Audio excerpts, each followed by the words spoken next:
வணக்கம் தோழர்களே. இன்னைக்கு 4:05 காலையில எழுந்துச்சு ஆஃபீஸ் வேலையெல்லாம் முடிச்சுட்டு இன்னைக்கு வேலை ஒரே மன உடைச்சலாக போயிடுச்சு. சாயங்காலமா காப்பி அடிக்கலான்னு வந்து நின்னேன். எங்க அம்மாவோட கேமியோ ஒரு 2 நிமிஷம் கடலை போட்டு அப்படியே என் ஃப்ரெண்டு கூட போயிட்டு ஒரு காஃபி அடிச்சுட்டு ஒன்று அப்படியே ட்ரெயின் ஏற்றி நைட் ஷிஃப்ட் வேலைக்கு அமிச்சிட்டு ஒரு 5:30 மணிக்கு நம்மளோட ஓட்ட பயிற்சியை ஓடுறா தம்பின்னு ஸ்டார்ட் பண்ணிட்டு எனக்கு வேற 2 நாளாக உடம்பு சரியில்லை. 2 கிலோமீட்டர் ஓடுறதுக்குள்ள முட்டி சத்துச்சு. என்னவா இதுன்னு ஒரே மனசு கஷ்டம். காலையில இருந்து சாப்பிடாதனால உடம்பு முடியல. சரி மடமடன்னு வீட்டுக்கு போயிட்டு ஒரு பர்கர் வாங்கி அடிச்சுட்டு ஆஃபீஸ் வேலை ஓட்டி கொஞ்சம் பெண்டிங் அதை முடிச்சுட்டு பொறுப்பான பையனா போயிட்டு நல்ல தக்காளி 4 பொருள். சாட்டர்டே சண்டேனாலே கம்பல்சரி நான்வெஜ் கேட்கலாம்.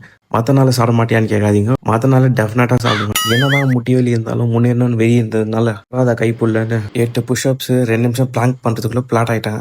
சரி எமர்ஜென்சிக்கு நானே பண்ணி வச்சிருந்த டம்பல்ஸ்ல பைசப்ஸ்க்கு 2 வேரியேஷனு, லேட்ஸ்க்கு ஒரு 2 வேரியேஷன் போட்டு டெய்லி ஒரு விஷயம் சொல்லலாம்னு சொன்னால கேட்க கொஞ்சம் ஆக்வர்டா தான் இருக்கும். ஆனா இங்க 2 பேரு தான். ஒன்னு குனிறவன், இன்னொன்னு குனிய வச்சுட்டு மேலே ஏறுறவன்.